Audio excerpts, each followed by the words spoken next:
लोग यहाँ पे इकट्ठे हुए हैं, इसका मतलब आप अपने बच्चे के लिए बहुत कंसर्न है। और एक बार सब अपने लिए जोरदार तालियां बजाएंगे। जो पेरेंटिंग विषय है वो हर माँ बाप के लिए नया नहीं है, मेरे भी दिल के करीब है ये पेरेंटिंग विषय।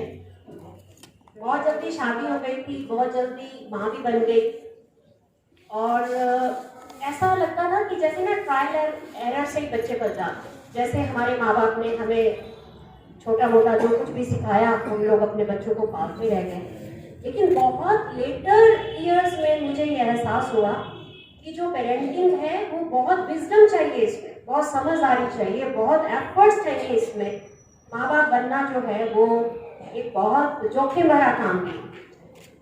अक्सर मैं परिंदों को देखती थी, पक्षियों को, जानवरों को देखती थी, तो मुझे लगता था कितने हल्के हैं ना, ये खाना खिलाना है और बस प्यार देना है और उसके बाद उड़ जाना है। कितने हल्के रह के, ये भी तो माँ बाप हैं, ये इतने हल्के कैसे हैं? और हम इतने भारी क्यों हो जाते हैं जब बच्चा हमारी गोद में आता है। आप सब लोग उस फर्स्ट एक्सपीरियंस को ऑब्जर्व करोगे कि जब पहली बार वो सॉफ्ट सा बच्चा आपकी गोद में आया था, कितना अच्छा एक्सपीरियंस था, कितना वंडरफुल एक्सपीरियंस था। शायद जिंदगी का सबसे बड़ा अनुभव रहा होगा आपकी लाइफ में।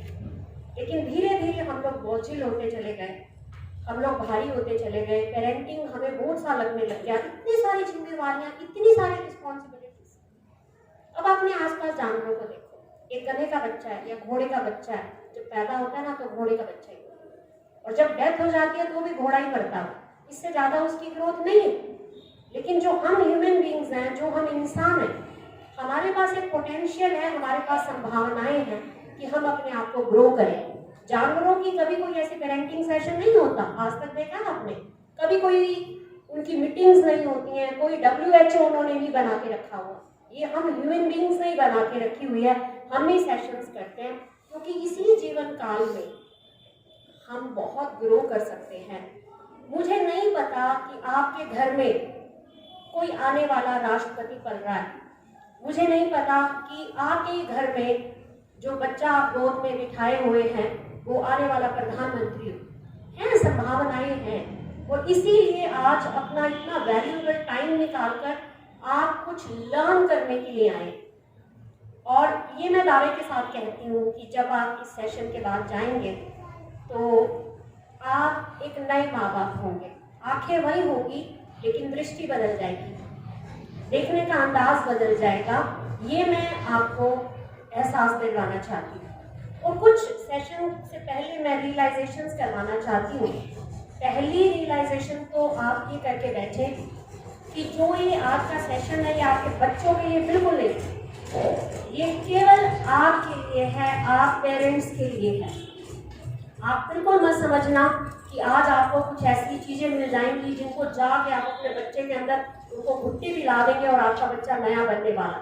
ऐसा बिल्कुल भी नहीं होने वाला। लेकिन इतना मैं दावे के साथ कहती हूँ कि अगर आज आप यहाँ से कुछ लेके गए तो बच्चा आपको आइडियलाइज करने लग जाएगा, बच्चा आपको आदर्श समझने लग जाएगा, उसका ऑटोमेटिकली दिल करने लग जाएगा कि आपके ऑर्डर दिए बिना भी वो आपसे कुछ सीखे। दूसरी रियलाइजेशन मैं आपको ये करवाना चाहती हूँ कि जो बच्चा है वो भगवान का दिया हुआ एक नायाब तोहफा है आपके लिए।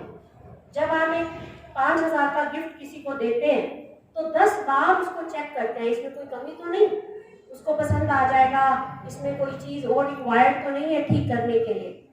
10 बार चेक करते हैं। और वो भगवान जो 100% परफेक्ट है, क्या उसने उस बच्चे को आपको देने में कोई गलती की होगी? बिल्कुल नहीं। इसका मतलब कि जो आपको तोहफा दिया गया है वो बेस्ट तोहफा आपको दिया गया। ये रियलाइजेशन आप रखें। और अगर आप भगवान को एक रिटर्न गिफ्ट देना चाहते हैं तो आप अपने बच्चे की अच्छी परवरिश करके वो भगवान को रिटर्न गिफ्ट दे सकते हैं। दूसरी रियलाइजेशन मैं आपको ये करवाना चाहती हूँ कि जो कुछ भी आप बच्चे को सिखाना चाहते हैं वो चेक कर लेना कि क्या वो आपके अंदर है। जो वैल्यूज देना चाहते हैं, जिन आदर्शों की आज मैडम भी बात कर रही थी, वो जो कुछ भी आप अपने बच्चे के अंदर डालना चाहते हैं, प्लीज इंट्रोस्पेक्ट कि क्या वो सारी चीजें आपके अंदर हैं।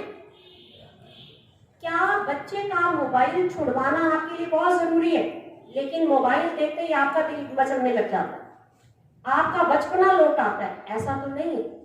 अगर ऐसा है तो आप एक ड्रामा कर रहे हो, आप एक फ्रॉड में जी रहे हो। और अगली चीज मैं आपको ये भी कहना चाहती हूँ कि इस दुनिया के अंदर लाखों लोग ऐसे हैं जो मन्नतें मांग रहे हैं कि हमें औलाद दे दी जाए, उनके पास बच्चा नहीं है।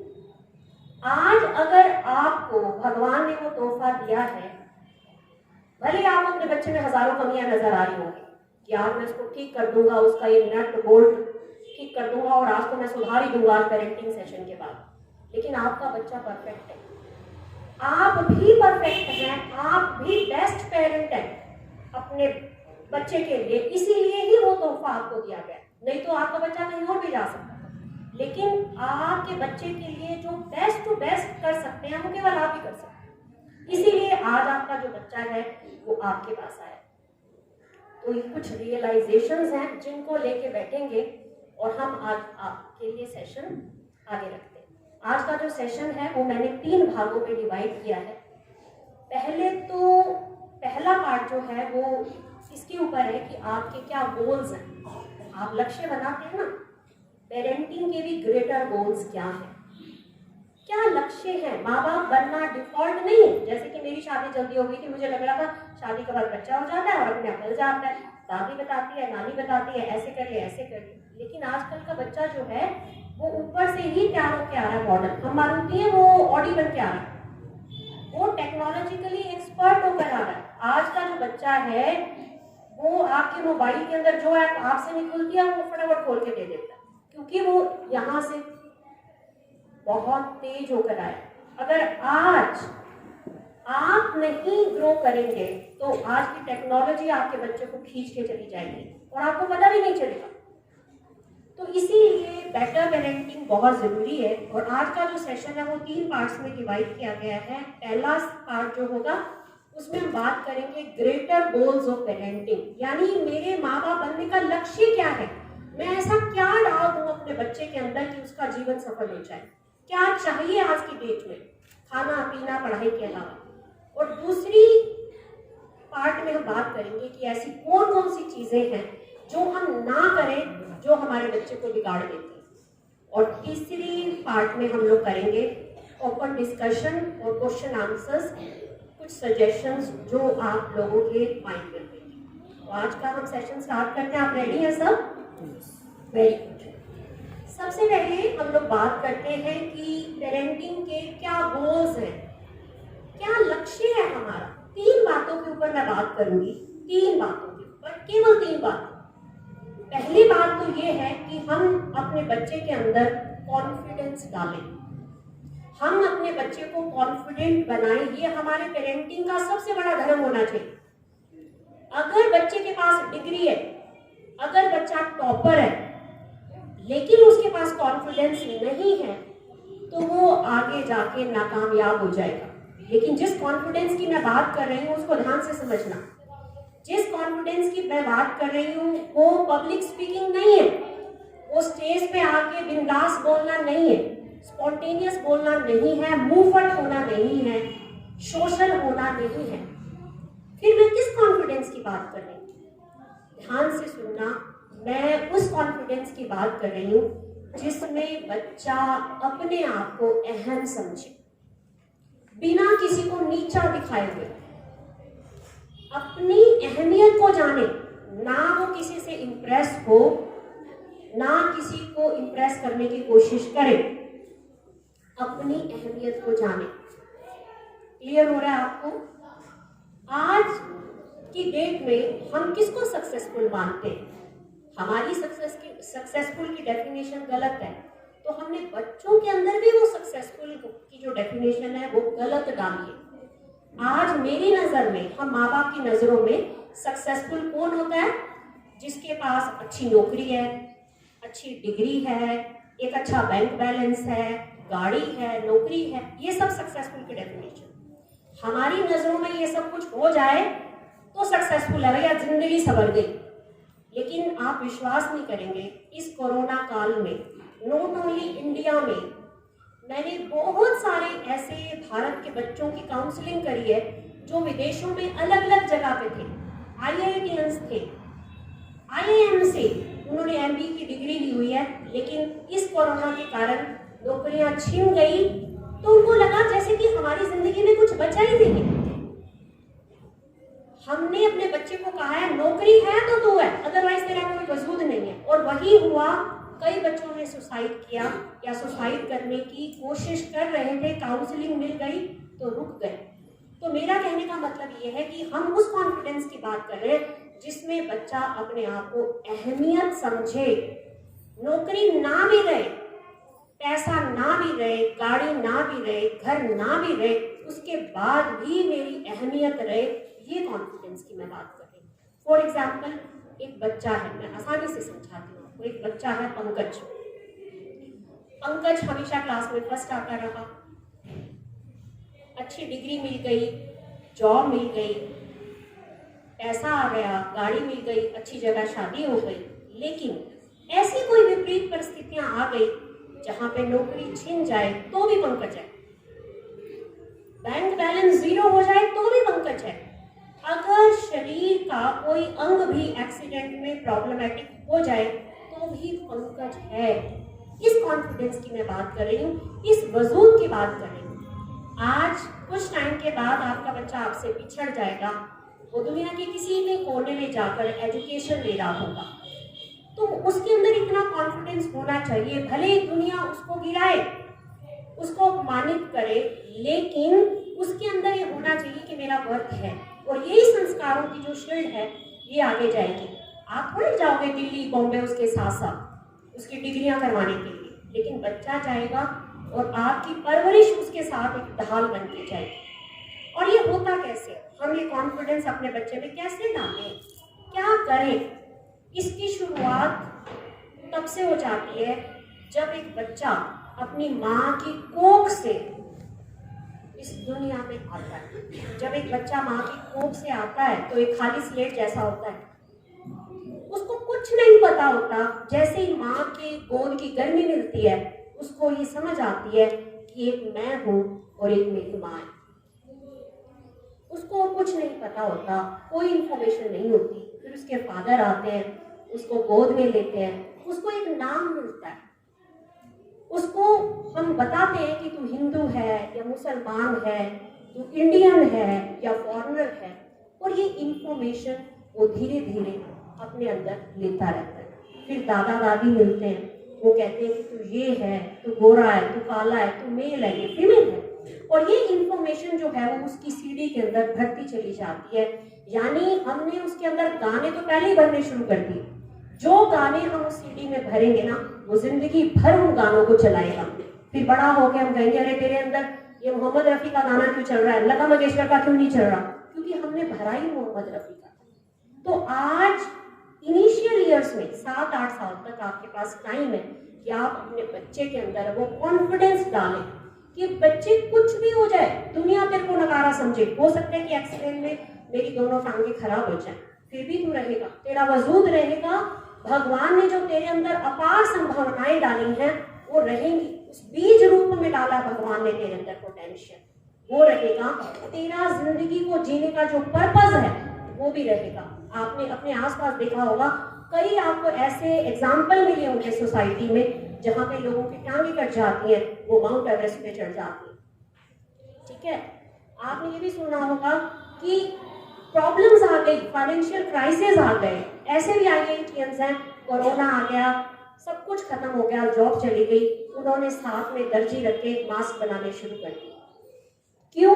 क्योंकि उनको ये पता था एक सेंस ऑफ पर्पस है।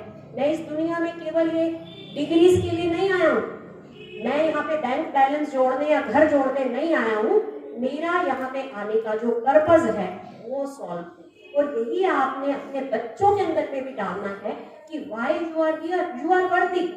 आप हमेशा रहोगे, आप हमेशा रहोगे, आप वर्दी हो, आप इस दुनिया को कुछ देने के लिए आए। हो सकता है कि मैं IITian बन के दूं, और हो सकता है कि मैं यहाँ पे बोल रही हूँ, आपको मोटिवेट कर रही हूँ, आपको इंस्पायर कर रही हूँ, ऐसे भी हो सकता है। हो सकता है कि मैं कहीं पे मशीन लगाकर मास्क बना के इस समाज को कंट्रीब्यूट कर रही हूँ, या हो सकता है कि मैं कहीं पे चाय बना के बेच रही हूँ, समाज सेवा कर रही हूँ। तो जिंदगी का जो पर्पस है वो आप बच्चे के अंदर डालो। उसको हमेशा ये कहें कि बेटा तू जो इस दुनिया में आया है ना, तू एक यूनिक है, तू वर्दी है और हमेशा रहेगा। हम तेरे को कभी तेरी रिपोर्ट कार्ड के नंबरों से जज नहीं करने वाले। तू हमारा बच्चा है, सोच समझ के उस भगवान ने तेरे को दिया हमारे पास, तो जरूर कोई पर्पस होगा। And I am always always ready. एक तो ये हमारा ग्रेटर गोल है पेरेंटिंग का, और जो दूसरा गोल है वो है क्रिएटिविटी। अब क्रिएटिविटी बड़ा एक नया सा वर्ड है, इसको हिंदी में क्या कहते हैं मुझे, क्रिएटिविटी, रचनात्मकता। जैसे कहते हैं ना एक बच्चा बड़ा क्रिएटिव होता है, लेकिन हम माँ बाप ने हमेशा बच्चे को कहा है तू परफेक्शनिस्ट बन, हर चीज में तू बिल्कुल परफेक्शन हासिल कर, क्रिएटिविटी का कोई लेना देना नहीं है। हमारी पेरेंटिंग, हमारा एजुकेशन सिस्टम बच्चे की क्रिएटिविटी को तहस नहस कर रहा है। आज का बच्चा वो सब काम कर रहा है जो टीचर उससे चाहती है। आज का बच्चा वो काम नहीं कर रहा जो उसका मन कहता है। अभी किसी के घर जाना हुआ, किसी जानने वाले के घर में, मॉर्निंग में मैं चली गई, मेरी आवाज क्लियर आ रही है ना? तो फादर जो थे वो शेव कर रहे थे, शेव करते करते उन्होंने कहा कि मैडम जो मेरा छोटा बच्चा है ना बड़ा तेज है, बड़ा ही तेज है, रिपोर्ट कार्ड देखो हमेशा क्लास में टॉप कर, परफेक्ट बच्चा है।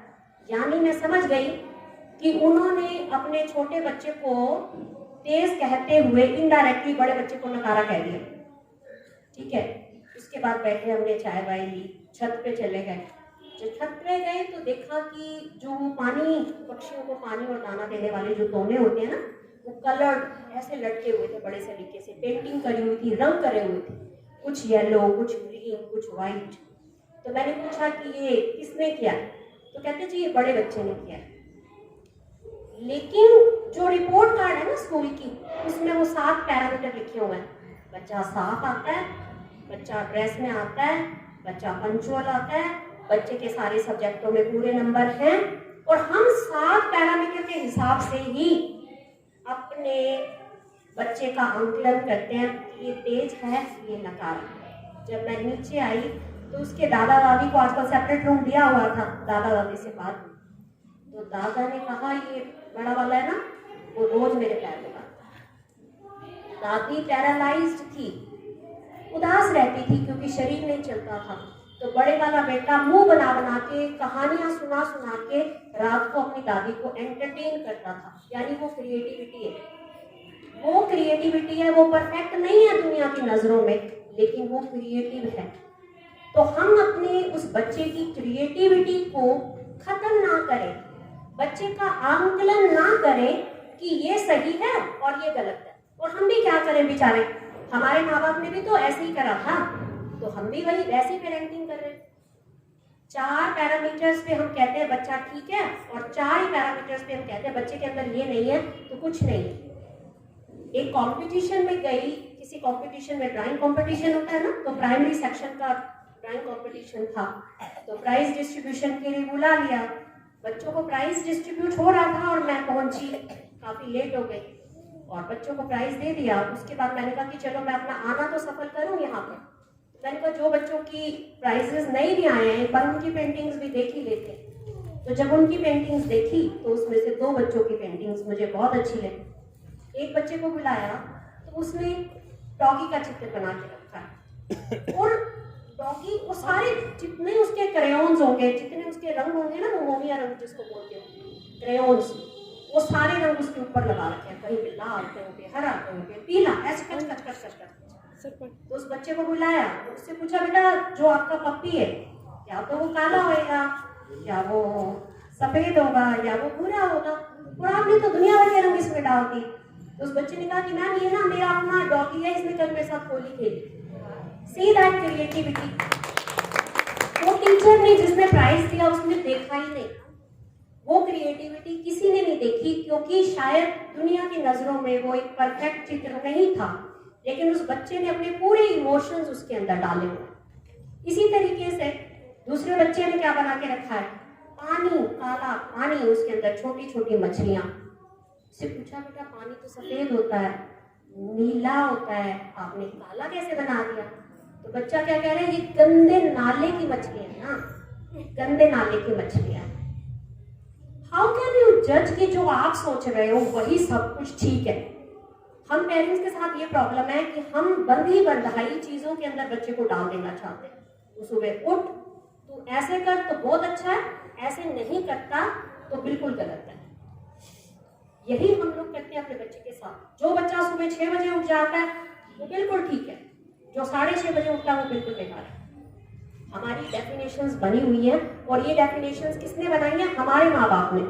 और उनको ये डेफिनेशन किसने दी? उनके माँ बाप ने। यानी हम वही ट्रेंड को अपना रहे हैं और वही करते चले जा रहे हैं। जो गलती हमारे पेरेंट्स ने की, आज हम वो गलती करें। हमारे पेरेंट्स ने कभी भी इस पेरेंटिंग सेशन की इंपॉर्टेंस को नहीं समझा होगा, लेकिन आज आपने समझा, तो आज आप अपने बहुत सारे इंपॉर्टेंट कामों को मिस करके आए होंगे कि अरे कुछ तो मिलेगा यहाँ से। जब स्पेशली बुलाया जा रहा है, स्कूल अथॉरिटीज ने कहा है कि जरूरी है, तो एक बार देख के तो आए। रिलायंस शोरूम में भी जाते हैं, बहुत सारी चीजें होती हैं, हम पिक एंड चूज करते हैं। तो आज आपने सोचा होगा चलो ठीक है, बहुत कुछ बताएंगे मैडम, देखेंगे जो अच्छा लगेगा ले आएंगे, नहीं तो छोड़ आएंगे वहां पर, यही सोचा होगा। तो पहली चीज है कि कॉन्फिडेंस, सेल्फ वर्थ डालें। और दूसरी क्या बताई है मैंने? क्रिएटिविटी। और ये आप माँ बाप की जिम्मेवारी बनती है। और तीसरी बात जो है वो है कैरेक्टर। कैरेक्टर पे हम बहुत बातें करते हैं। सच में जितना हम कैरेक्टर के ऊपर या व्यक्तित्व, कैरेक्टर को हिंदी में क्या, चरित्र निर्माण के ऊपर बात करते हैं, उतना शायद हम किसी और चीज के ऊपर बात नहीं करते। क्योंकि बात करना बहुत आसान है, इम्प्लीमेंट करना बहुत मुश्किल है। बात करना इज वेरी इजी। और जनरली हम चरित्र निर्माण को अपने बिहेवियर के साथ ऐड कर लेते हैं। जो बच्चा नमस्ते कर रहा है, बिहेवियर देखो, अच्छा कैरेक्टर। बिहेवियर अलग है, कैरेक्टर अलग है। जो दुनिया के सामने मैं अपने आप को प्रेजेंट करती हूँ वो बिहेवियर है, लेकिन किसी की एब्सेंस में भी मैं गलत काम नहीं कर रही, वो कैरेक्टर है। हमें अपने बच्चे को बच्चे का कैरेक्टर बिल्डअप करना, बिहेवियर तो सिखा देते हैं, ऐसे नमस्ते करो, ऐसे चलो, ऐसे बैठो, गुड मॉर्निंग करो, गुड नाइट करो, बट द वैल्यूज क्या डाल रहे हैं? और सच मानना, वैल्यूज सिखाने की चीज ही नहीं है। वैल्यूज कभी आप नहीं सिखा सकते हैं, आप कैरेक्टर बिल्डअप नहीं कर सकते हैं, क्योंकि अब जो मैं बात कह रही हूँ ध्यान से सुनना, values are never taught, they are caught by the children. Values कभी सिखाई नहीं जा सकती, वो बच्चा पकड़ता है आपके बिहेवियर को देखकर। अगर एक बच्चा अपनी माँ को देखता है कि वो दादी के साथ बहुत तहजीब से आ रही है, वो बहुत अच्छे से उसकी सेवा कर रही है, तो कभी भी उस माँ को जरूरत नहीं है कहने की कि बेटा जब मैं बूढ़ी हो जाऊंगी तो तू मेरी सेवा करेगा ना, नहीं कहने की जरूरत। ऑटोमेटिकली बच्चे को पता है मैंने करनी है। एक फादर अपने फादर के साथ बहुत ही तहजीब से बात कर रहा है, उसकी गलत बात को भी सुन रहा है पेशेंस के साथ। फादर को पता है कि जो दादा बोल रहा है बिल्कुल गलत बोल रहा है, बिल्कुल सरासर गलत बोल रहा है, लेकिन वो ऐसे से कर हाँ जी हाँ जी हाँ जी, और बच्चा देख रहा है, क्या समझ रहा है। आपको अलग से उसको सिखाना है, आपको अलग से उसको किताब देनी है कि बेटा पेशेंस कैसे सीखी जाती है, ये ले किताब में पढ़, नहीं, बच्चा सीख गया, आपके बिहेवियर से सीख गया। वैल्यूज कभी भी नहीं सिखाई जाती हैं। जब एक छोटा सा बच्चा अपनी माँ को अपने फादर से पिटते हुए देखता है ना, एक सब्जी में थोड़ा सा नमक ज्यादा डालने से, तो वो कभी भी अपने फादर को एक रोल मॉडल की तरह से आइडियलाइज नहीं कर सकता। वो कभी नहीं सोच सकता कि जो मेरा फादर है ना वो दुनिया एक आदर्श है मेरा, वो कभी भी अपने फादर को आदर्श नहीं समझेगा, क्योंकि वो देख रहा है कि एक छोटी सी गलती के लिए, एक नमक सब्जी में ज्यादा डालने के कारण मेरी माँ को थप्पड़ पड़ गई।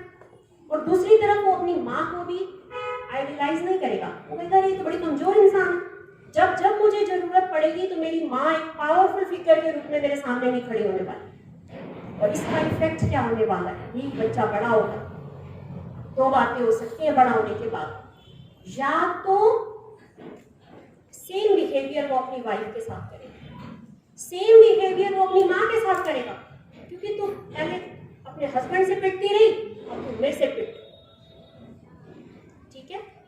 या तो वो सेम बिहेवियर करेगा, वो इम्पोर्टेंस रिस्पेक्ट नहीं करेगा, या फिर उसका शादी से इतना मन उचाट हो जाएगा कि वो कहेगा मैं शादी करता ही नहीं, इसमें तो कोई खुशी इन्वॉल्व नहीं है, इस रिश्ते में कभी खुशियां नहीं आ सकती। हुआ क्या, फिर आप कहोगे जी मेरा बच्चा 30 साल का हो गया जी, रिश्तेदारों को कहोगे बोलो ना इसको शादी करे, बोलो ना शादी करे, आपने क्या दिया है।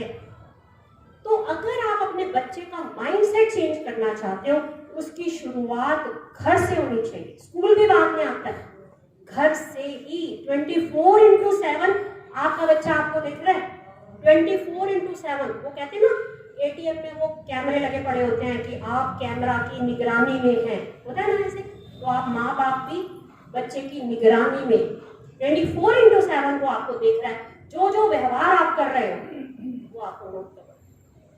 आप जो झूठ बोलते हो ना, आप जब बेडरूम में अपनी वाइफ को कह रहे होते हो ना, अरे ये 2 नंबर का स्कूल है, ये 2 नंबर की टीचर है, तो बच्चा सुन रहा होता। अगले दिन फिर वो जब स्कूल में टीचर्स के सामने अपनी बुराइयां करते हुए देखता है, टूट जाता है, कहते हैं सबसे बड़े 2 नंबर के तो मेरे पेरेंट्स ही, मेरी बुराइयां कर रहे, उन्हीं टीचर्स की जिनकी रात को बुराइयां कर रहे थे।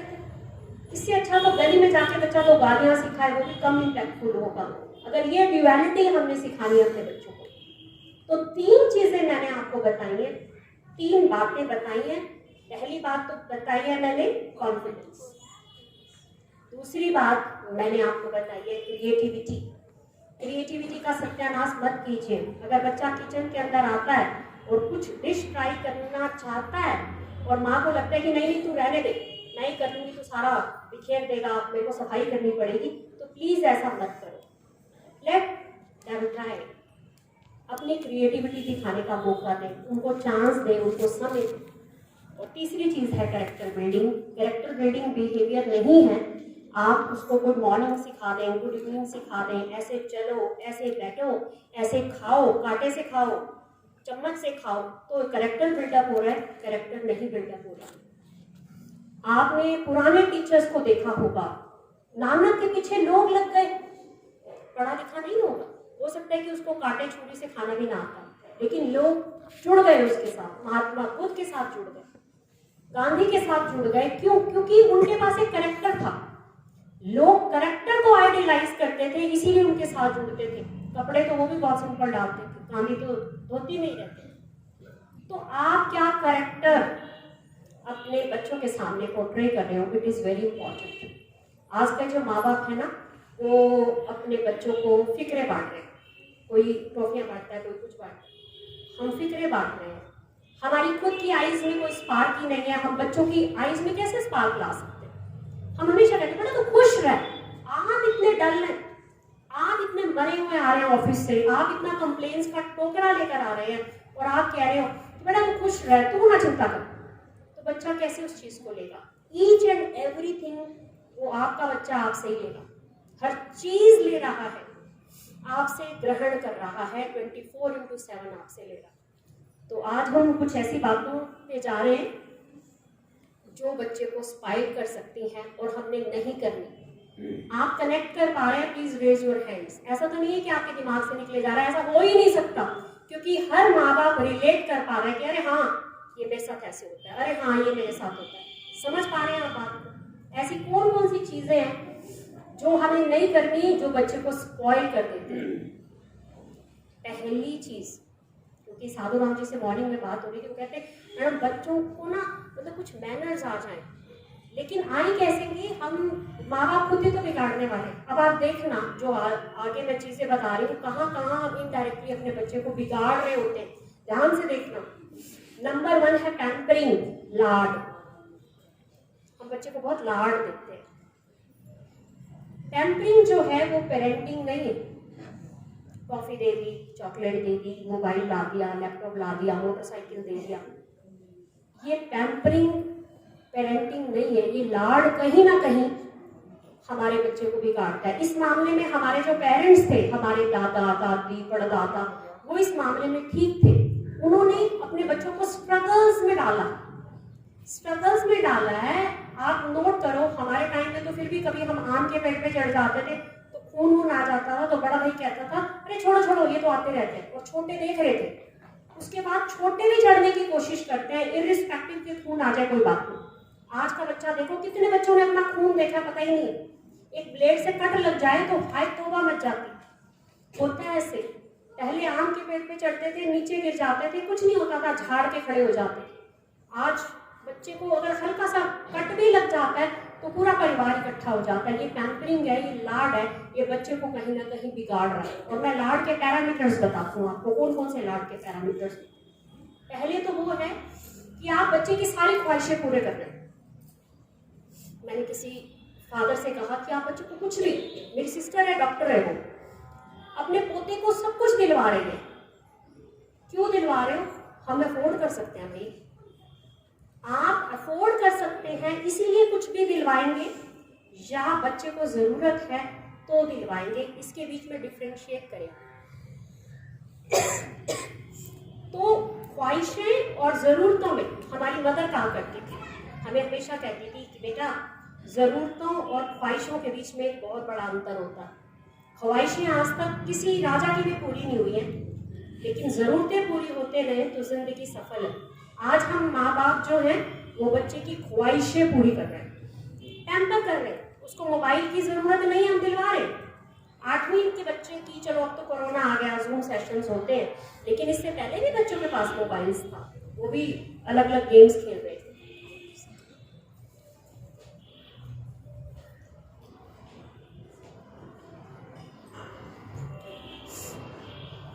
तो पैम्पर किस बिहाफ पे कर रहे हैं कि मेरे पास है ना तो क्यों नहीं करूंगा भाई, दुनिया को थोड़ा ही देना है, बच्चे को दो। बच्चे को दे ही नहीं रहे, आप बच्चे को बिगाड़ रहे। जिन चीजों की जरूरत है, अगर वो 20,000 की भी है आप उसको दिलवाओ, और अगर जरूरत नहीं है तो 10,000 की भी है तो बिल्कुल मत दिलवाओ। देखिए नीड है तो दिलवाएं, कभी कभी मना करना भी सीखिए बच्चे को। और दूसरा जो कर रहे हैं हम ओवर फैसिलिटेट कर रहे हैं। माओ की तरफ आ जाती हूँ मैं। बच्चा अपने शूज रख सकता है, फिर भी माँ शूज उठा के उसके रख रही है। प्लेट में खाना खा लेता है, चुपका बर्तन, अरे छोड़। वो पंजाबी में कहावत है, माँ सदके, माँ सदके, माँ सदके, ला बेटा मैं कर देती हूँ, जुराबे मैं उतार देती हूँ, शूज मैं रख देती हूँ, तेरा बैग मैं बना देती हूँ। हर बात में माँ सदके, माँ सदके, माँ सदके। पता नहीं माँ का सदका इतना बड़ा हर जगह पे आ जाता है बच्चे को बिगाड़ने के लिए। तो ओवर फैसिलिटेट मत करें। मैं तो बैंकिंग सेक्टर में थी तो गांवों में मेरा जाना होता था, तो खेत साथ ही हैं, बच्चे को अपने फादर को रोटी पहुंचानी है तो टिफिन ही पहुंचाना है और वॉकिंग डिस्टेंस है, वो मोटरसाइकिल स्टार्ट करके जा रहा है। ओवर फैसिलिटेट किया, फिर हमें प्रॉब्लम्स हो जाती। और तीसरी पैम्परिंग की क्या पैरामीटर है कि अगर बच्चे का कोई डिस्प्यूट हो गया तो आप एज्यूम कर लेते हो कि कसूर तो दूसरे का ही होगा, मेरे बच्चे का तो कोई नहीं सकता। तो ये पैम्परिंग प्लीज मत करें। इसमें टीचर कुछ नहीं कर सकती, आप ही कंप्लेंट्स लेके जाते हो जी मेरा बच्चा पढ़े ना पढ़े, आप इसको मारना मत। विदाउट रियलाइजिंग, विदाउट थिंकिंग कि टीचर ने अगर डांट लगाई है तो किस बिहाफ पे लगाई है। पहले तो आप बीपी हाई कर लेते हो, जैसे ही बच्चा आपको कहानी सुनाता है, घर में आके स्टोरी सुनाता है ना, तो आप इर्रिस्पेक्टिव ऑफ कि आपका बच्चा क्या करके आया, क्या कांड करके आया, आप कहते हो अच्छा वो जाके मैं सीधा पहले शिकायत ही लगाऊंगा। यानी आपने बच्चे को तो ऊपर कर दिया, और वो टीचर जो बच्चे का भविष्य बना रही है या गलत बात में उसको टोक रही है, बच्चे के सामने उसको इतना डाउन कर दिया। This is pampering. ये आप लीव बना रहे हो बच्चे को तहस नहस करने के लिए, उसको डिस्ट्रॉय करने के लिए। तो ये पैम्परिंग होती है। पैम्परिंग में ऑटोमेटिकली आप ये सोचते हो कसूर तो दूसरे का ही। मैंने बहुत माँ बाप को देखा है जहाँ पे वो बिना सोचे समझे लड़ने के लिए पहुंच जाते। हमारे टाइम में क्या होता था, हमारे पेरेंट्स क्या कहते थे, जिसको 2 सुबह मारा करो 2 शाम को मारा करो। नहीं कहा कहती कि टीचर सही मारे, मतलब गलत मारे। लेकिन मैं ये कहना चाह रही हूँ कि हमारे पेरेंट्स समझते थे कि बहुत लाड और प्यार जो है वो बच्चे को बिगाड़ता है। आज क्योंकि हमारे पास रिसोर्सेज हैं तो पहले तो हम ये स्टोरी गाते हैं, देखो जी हमने तो बड़ी गरीबी में टाइम काटा है, अब है तो हम दे रहे हैं, लेकिन कहीं ना कहीं हम एक उसके लिए खाई खोद रहे हैं बच्चे के लिए। समझ रहे हो ना बात? तो इन चीजों को आप रियलाइज करो। हम रोते थे 2-2 घंटे धूप के अंदर, बच्चा लोट रहा है, रो रहा है, और माँ आराम से चूल्हे पे रोटियां बना रही है, पता है चुप करके मेरे पास आएगा। हमारे पेरेंट्स ने ऐसे हमें पाला, हमें पता था हमारे पास कोई और ऑप्शन नहीं है। अगर पेरेंट्स ने साथ छोड़ दिया तो क्या करेंगे? दादी भी वही कह रही है, बच्चा रोता हुआ दादी के पास आ रहा है, दादा भी वही कह रहा है, दादा और अपनी स्टिक उठा के मारने के लिए खड़ा है, माँ के आगे बोला चल।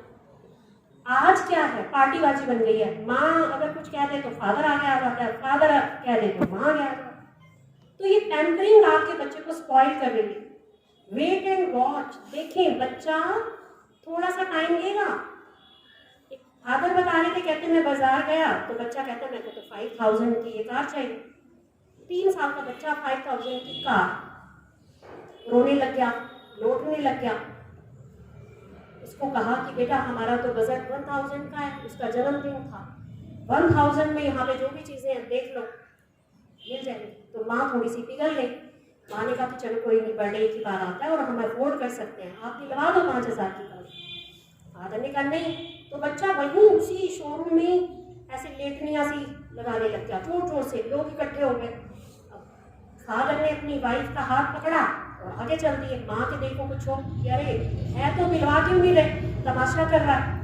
बच्चा तमाशा करिए करे ही जा रहा है, करे ही जा रहा है। उसको पता था कि शायद दुनियादारी को कि उसमें भी आके ये मुझे दिलवा देंगे, लेकिन फादर अपनी वाइफ का हाथ पकड़ के आगे आ गया।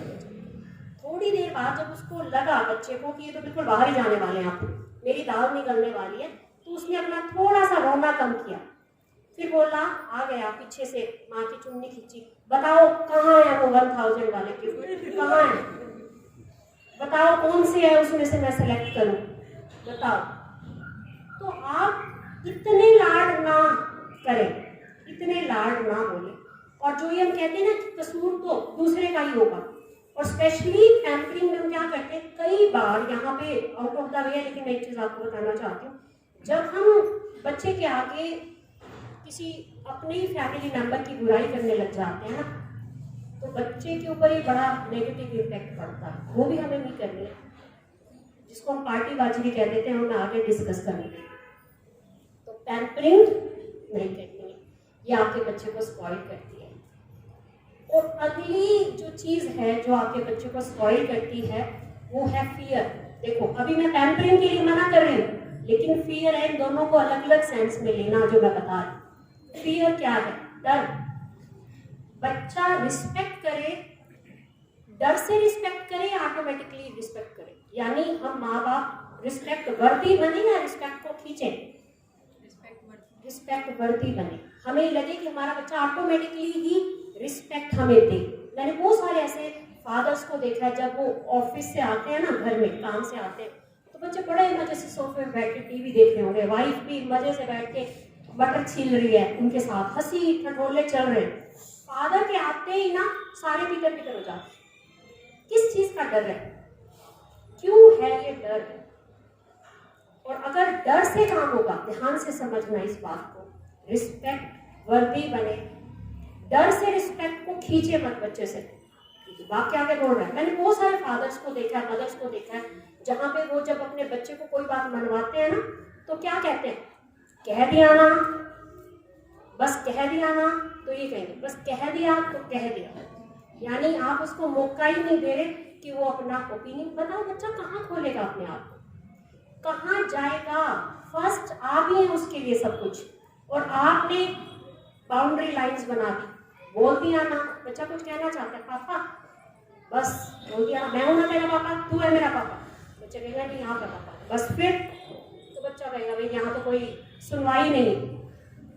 आप ध्यान से देखना, अगर आपने बच्चे को कहा नालायक है, दर दर भटकेगा, कहते हैं ना हमारी सेट वर्ड्स हैं, चाहे हमने इस दुनिया के अंदर कोई बहुत बड़े बड़े वो नहीं कर दिए, हमने कोई टाटा बिरला नहीं बन गए, लेकिन हम अपने बच्चे को क्या कहते हैं, नालायक कहीं का, दर दर भटकेगा। देखियो गली गली भटकेगा, मैं बता रहा हूँ तेरे, मेरा फादर हूँ। तो बच्चा इस चीज़ को इतना सीरियसली लेगा कि वो आपको बार बार चांस देगा कि वो भटके और आपकी लाज रखी जाए, क्योंकि आपने कहा है ना कि भटकेगा। वो फीड हो गया उसकी सीढ़ी के अंदर, मैं भटकूंगा ही। वो आपको बार बार चांसेस देगा कि आपकी लाज रखी जाए।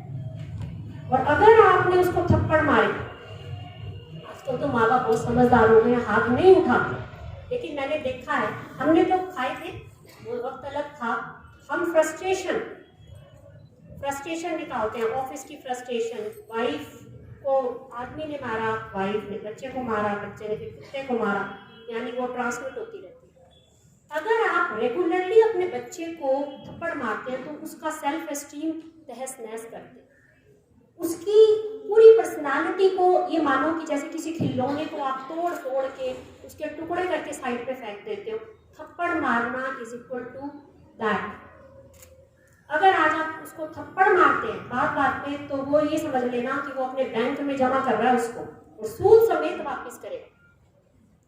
जब बच्चा आज फिजिकली कमजोर है, बच्चा आप फिजिकली पावरफुल है, माँ भी और बाप भी। आज उसकी दाल निकलने वाली, उसको समझ आती है कि आज मेरे अंदर इतनी फिजिकल पावर नहीं है कि फादर ने मुझे उठा के 2 जुत्तियां मारी हैं तो मैं भी अपनी जुत्ती उठा के फादर को मारूं। ऐसा नहीं हो सकता। नो, उसको ये पता है कि मैं आज रोटी के लिए फादर के ऊपर डिपेंडेंट हूँ। अगर आज आप ये कहते हो मुफ्त की रोटियां तोड़ रहा है, ले मारा, काम नहीं करता, ले मारा, नकारा कहीं का, ले मारा, नलायक कहीं का, ले मारा, तो उसके बैंक में जैसे वो FDR में ब्याज मिलता है ना, तो वो थप्पड़ भी जमा हो रहे हैं और सूद समेत जमा हो रहे हैं। बच्चा उस टाइम की वेट करेगा जब वो सेल्फ सफिशिएंट हो जाए। जैसे ही सेल्फ सफिशिएंट हुआ, वो आके कहेगा पापा मुझे तो कनाडा जॉब मिल गई, मैं तो जा रहा हूँ। तब भी लड़ेगा नहीं, थप्पड़ नहीं दिखाएगा, बट उसने अपना माइंड मेकअप कर लिया कि अब मैंने करना क्या। वो क्या कहेगा, पापा मैं जा रहा हूँ, वाइफ भी जा रही है, कनाडा जॉब मिल गई है, बहुत अच्छी है, मैं छोड़ नहीं सकता। फिर आप कहोगे बेटा मेरे घुटनों की प्रॉब्लम बहुत है, तेरे फादर को भी हार्ट प्रॉब्लम हुई है, तो रुक जाना। तो कहेगा नहीं, दिक्कत है बहुत, छोड़ के चला जाएगा। लेकिन अगर आप ऐसे फ्रेंड उसके साथ बात कर रहे हैं, आपने उसको करीब आने दिया, आपने उसको नजदीक आने दिया, वो आके हर फेजेस से गुजर रहा है। आज आपकी जेब में 100 रुपए है, आप बच्चे से क्यों नहीं शेयर करते हो? आपका ईगो क्यों आ जाता है कि मैं बच्चे से शेयर नहीं करूँ कि बेटा आज तो है ही नहीं। उस बच्चे को डिसाइड करने दीजिए, वो आपको राय देगा। अच्छा पापा नहीं है क्या, पापा वहां पे कमी कर दो, पापा ये चीज मैं ना थोड़े टाइम बाद ले लूंगा। आपने कभी करके देखा नहीं, क्योंकि आपने सोचा ये तो छोटा है, इसका दायरा भी छोटा है, ये मुझे क्या राय देगा, मैं हूँ बाप, मैं हूँ माँ, तू क्या राय देगा। हमने वो रिस्पेक्ट उसको दी ही नहीं। वो एक इंडिविजुअल ह्यूमन बीइंग है, उसके पास भी बहुत राय है। देखे देखना, एक बच्चा जब आपके पास आता है, टीनेजर 11-12 साल का, आजकल तो वक्त ऐसा है कि वो हाईजैक कर ले। एक बच्चा आता है और आके आपको कहता है कि पापा आज ना मैंने ना सिगरेट पी थी, फादर की ये चीज़ बड़ी खराब है, सिगरेट पी थी, तेरे दादे ने नहीं पी, मैंने। देखेगा क्या पास चीज़ पड़ी हुई है कि मैं इसको लगाई दूँ। बच्चा क्या करेगा, बच्चा सोचेगा इतनी गंदी चीज़ है।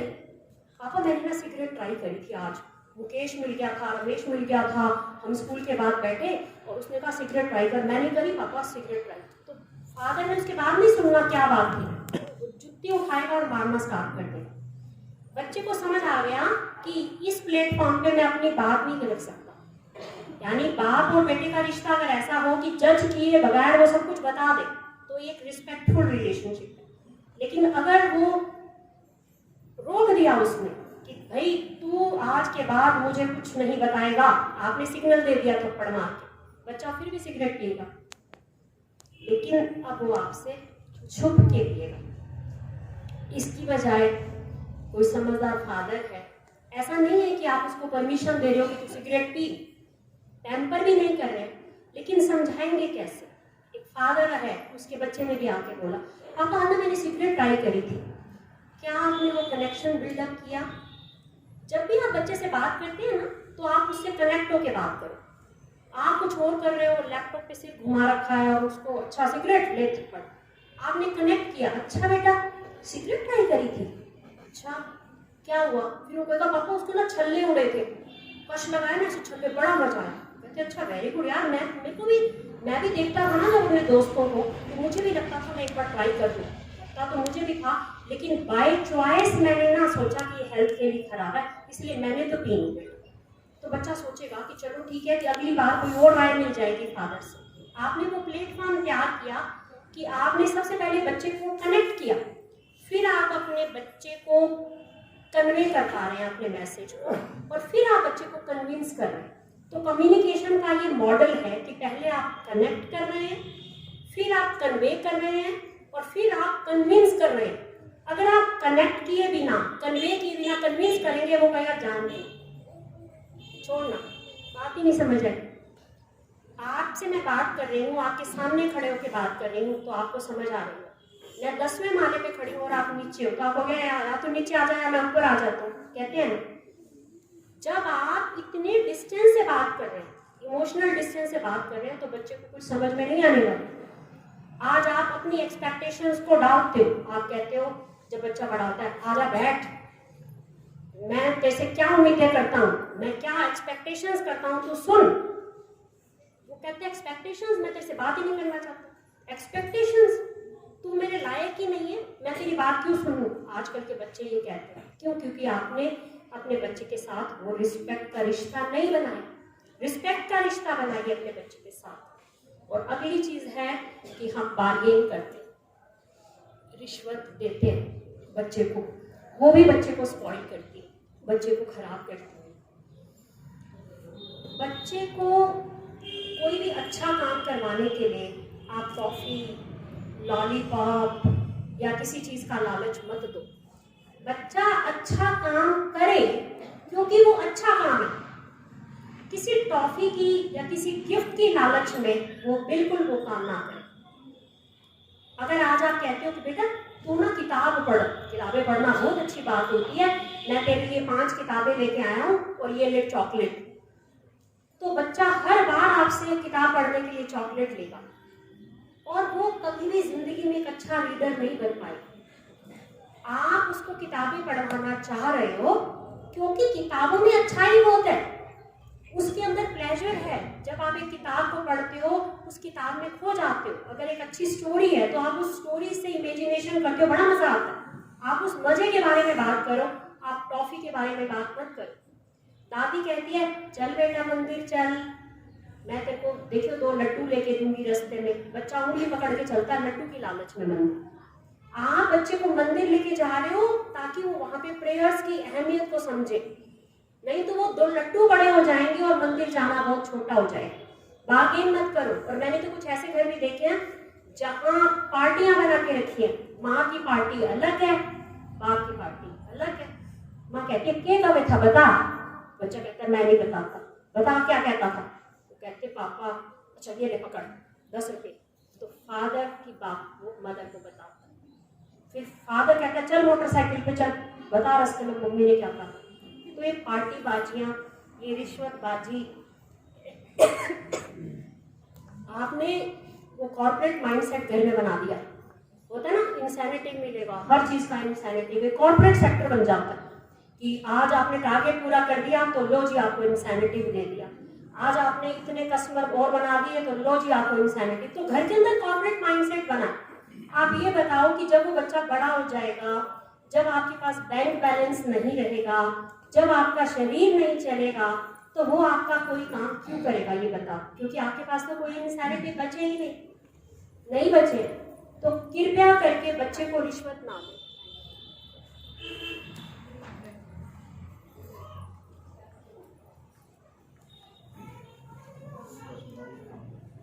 हाँ जी अच्छा साथ रखो। तो कॉर्पोरेट माइंडसेट आप घर में मत बनाएं। अगली बात है कि आप बच्चे को क्वालिटी टाइम दें। क्वालिटी टाइम का मतलब क्या है? क्वालिटी टाइम का मतलब ये नहीं है कि आपने टीवी का एक सीरियल चला लिया और हस्बैंड वाइफ और बच्चे बैठ गए और आधा घंटा आपने टीवी देखा तो आप ये कह रहे हैं कि ये क्वालिटी टाइम हो गया। क्वालिटी टाइम ये नहीं है। अभी किसी जगह पे मैं गई तो मैंने वहाँ पे टीचर्स को कहा कि जब बच्चे आते हैं पेरेंट्स टीचर मीटिंग में तो आप बोलो कि पेरेंट्स को क्वालिटी टाइम देना चाहिए, क्वालिटी टाइम दो। तो वो जो टीचर्स थी उन्होंने मेरी बात को फॉलो किया और उन्होंने कहा अगली पीटीएम में फिर गई उनके पास, तो पीटीएम चल रही है और एक टीचर किसी फादर को कन्विंस कर रही है कि सर आप प्लीज थोड़ा क्वालिटी टाइम दीजिए बच्चों को। और फादर क्या कह रहा है, मैं कमाता हूँ, मैं पैसे कमाऊँ या टाइम दूँ, ये काम तो उसकी मदर का है, मैं क्या क्या करूँ। तो उसके जो गुस्से के भाव थे क्वालिटी टाइम को लेकर, तो मैं धीरे से उसके पास गई। मैंने कहा भाई साहब अगर आप दे भी सकते हो तो प्लीज मत देना, क्योंकि वो क्वालिटी टाइम होगा ही नहीं, वो तो कातिल टाइम होगा। बच्चे के साथ आप क्या करेंगे। तो क्वालिटी टाइम का मतलब क्या है। क्वालिटी टाइम का मतलब है कि वो टाइम कम से कम 20 मिनट का हो, कम से कम 20 मिनट का हो। उस टाइम में आपको कोई मोबाइल की इंटरेक्शंस ना, कोई डिस्टर्बेंस ना हो। जैसे अब आपने मोबाइल को ऑफ करके रखा होगा, जब आप बॉस के आगे बैठे होते हो, जब आप किसी इंपॉर्टेंट क्लाइंट के आगे बैठे होते हो, तो आप कभी मोबाइल की तरफ जाता है आपका ध्यान, आपको लगता है किसी भी तरीके से इस बंदे को हटा ले, बस किसी भी तरीके से। जब बच्चे के साथ आप बैठते हो तो मोबाइल को साइड पे रखें। कई माँ बाप होते हैं बार बार मोबाइल पे देख रहे, अच्छा बोल, अच्छा कर, बात बता, कहते मम्मा आप सुन नहीं रहे, नहीं सुन रही बोल बोल बोल, अच्छा क्या करना तेरे फ्रेंड ने, ऐसे। This is not the quality time. Quality time मतलब बच्चे का टाइम। क्वालिटी टाइम का एक एग्जांपल समझाती हूँ। फॉर एग्जांपल हमारा क्वालिटी टाइम क्या होता है, फादर्स जब आते हैं ना ऑफिस से, तो वो इंफॉर्मेशन लेते हैं 5 मिनट बच्चे से, और वो सोचते हैं कि हमारा क्वालिटी टाइम हो गया।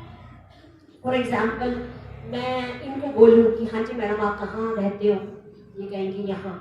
अच्छा आप क्या करते हो, आपके हस्बैंड क्या करते हैं, आपके कितने बच्चे हैं, सब चीज़ें पूछ के रखूँ, अच्छा अब जाओ। यही फादर्स करते हैं। हाँ बेटा स्कूल गया था, हाँ जी। हो गया होमवर्क हो गया, हाँ जी। फीस के लिए तो नहीं कहा मैडम ने, नहीं पापा, अच्छा चल रखा हो गया। ये क्वालिटी टाइम नहीं है। क्वालिटी टाइम का मतलब है कि 20 मिनट जो आपने दिए हैं वो बच्चे के अपने हो। उस टाइम पे बच्चा जो भी बकवास करे आप सुनोगे। अगर बच्चा कहेगा ना पापा घोड़ा बनो, मैं आपके ऊपर बैठूंगा, तो बन जाओ घोड़ा। बच्चा कहेगा पापा चलो सोफे पे कूदे, तो कूदो। क्यों, क्योंकि ये टाइम उसका। बच्चा आपको टाइम दे रहा है, आप बच्चे को टाइम नहीं दे रहे, ठीक है। तो क्वालिटी टाइम दें। अभी किसी कंपनी के सीईओ से मैंने बात करी, वो अपनी बेटी के बारे में बात बता रहा था, बहुत जरूरी है ध्यान से सुनना। उसकी बेटी टीनेजर ग्रुप में थी और कंपनी का सीईओ है जिसके पास टाइम नहीं है। उसने, और ये बिल्कुल रियल फैक्ट है, उसने मुझे कहा कि मैडम जब मैं ऑफिस से घर आता हूँ ना, तो मैं बेटी के साथ तो ज़रूर बैठता हूँ 15-20 मिनट। वो मुझे अपनी सारी बात बताती है, पापा आज मेरे उस फ्रेंड ने ऐसे बोला, आज उसने ऐसे बोला, आज हमने स्कूल बंक किया, आज हमने ऐसा किया ऐसा किया। वो जो कुछ दिल चाहे वो बताती। कभी मेरी गोद में सिर रखेगी, कभी पापा ऐसे पापा वैसे, मैं उसकी सारी बातें बिना जज किए सुनता हूँ। तो मैंने कहा कि फिर भाई साहब उससे क्या हुआ। कहते बेटियां, स्पेशली बेटियों को फादर का टाइम बहुत जरूरी है। वो कहते अब ऐसा हो गया है, ऐसा कनेक्शन हो गया है कि वो वेट करती है कि पापा आने वाले होंगे। मम्मी पापा नहीं आए अभी तक, पापा नहीं आए, क्योंकि उसके पास इतना सारा एक बताने के लिए टीचर्स के बारे में, अपने फ्रेंड्स बॉयज़ के बारे में, गर्ल्स के बारे में इतना सारा मटेरियल होता है, वो सारी बातें मुझे बताती है। उसने कहा कि मैडम मैं दावे के साथ कहता हूँ कि ये लड़की जब बाहर जाएगी ना, इसको कोई लूला लंगड़ा लड़का इसको बहला फुसला के इसको हाईजैक नहीं करेगा मेरे से, क्योंकि कोई भी प्रॉब्लम होगी ये सबसे पहले मुझे आके बताती है। मैं इसको जज नहीं करता कि कुछ भी गलत बता दे, कुछ भी, लेकिन मैं पूरे आराम से इम्तिहान से उसको सुनता हूँ। उसको जज करने के लिए फिर किसी और टाइम पे बताता हूँ, बेटा आप जो ये कह रहे थे ना, मेरे साथ में भी एक बार ऐसे हुआ था, एक बार हमने भी स्कूल बंक किया था, ऐसे करके, ताकि वो कनेक्टिविटी बने। तो क्वालिटी टाइम दें, आप अपनी वाइफ को भी दें, वाइफ को भी टाइम दें, फैमिली को भी टाइम दें। 20% हिस्सा आपका फैमिली में जाना चाहिए, नहीं जाना चाहिए। आदमी सोचता है कि मैं ब्रेड विनर हूँ, मैं तो अर्निंग हैंड हूँ, तो मेरा काम पैसा कमाना। देखो आप एक यूनिट है, यू आर ए यूनिट, माँ बाप बच्चे और सभी एक इकाई है। बाप के बिना एक फैमिली कितनी अधूरी होती है, उनसे पूछो जिनके फादर्स चले गए। एक माँ के बिना फैमिली कितनी अधूरी होती है, ये उनसे पूछो जिनकी माएँ नहीं है, घर उलझा। तो बच्चे आपको आइडलाइज करते हैं, आप रोल मॉडल्स हैं, आप उनके लिए भगवान हैं। तो भगवान कैसा होना चाहिए, देवी देवता कैसे होने चाहिए, इसका मतलब आप सब देवी देवता ही बैठे हैं। बच्चा आपको पूछता है, आप जैसे बच्चे को मोल्ड करेंगे वैसे बच्चा होगा।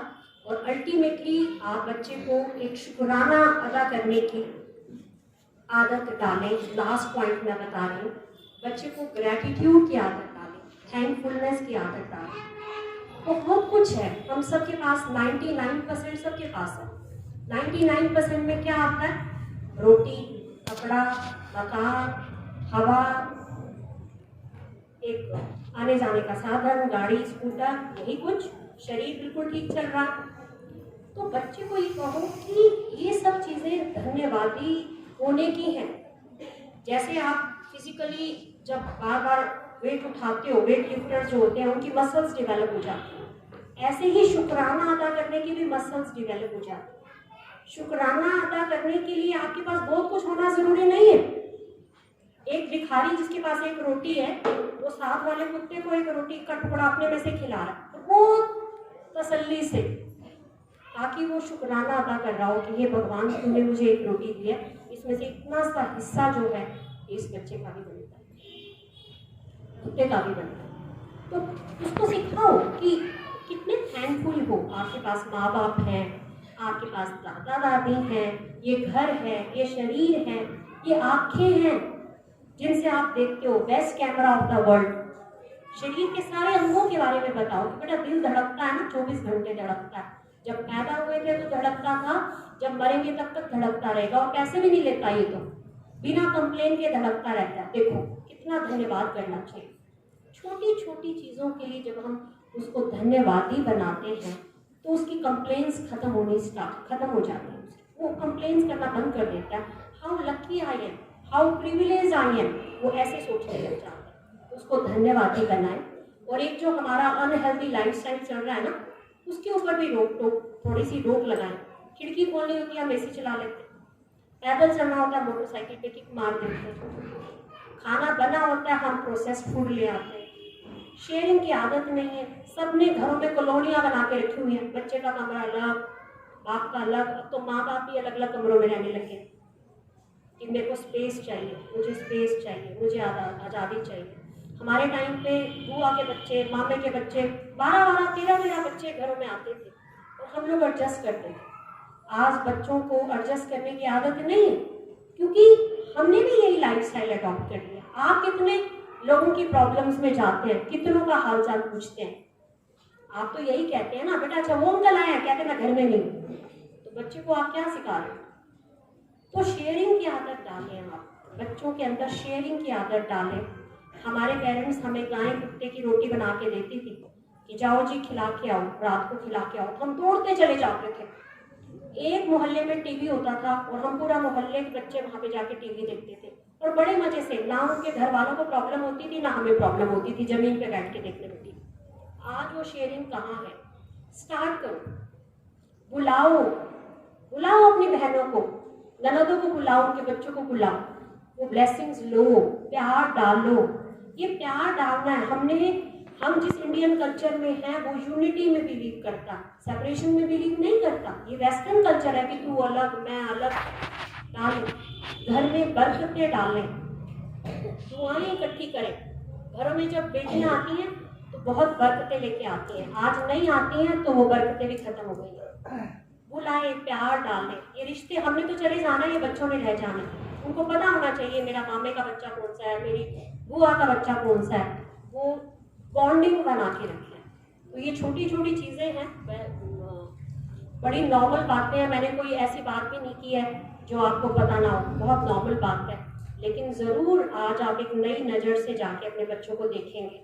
सारा होमवर्क हमारे करने का है, बच्चों के करने के लिए तो मैंने कुछ बताया ही नहीं है, क्योंकि एक पेरेंटिंग सेमिनार है, ये हमारे लिए है, बच्चे के लिए कतई नहीं है। तो लास्टली मैडम को मैं बोलती हूँ, अगर कुछ क्वेश्चंस हैं तो अगर कुछ पेरेंट्स के आपके पास क्वेश्चंस आए हैं तो ले लेते हैं, अगर ब्रेक लेना है तो ब्रेक ले लें, जैसे आप कहें, जैसे आपको अच्छा लगता है मैडम। ठीक है, चलो जी, थैंक यू सो मच। एक बार क्लैपिंग करें अपने लिए।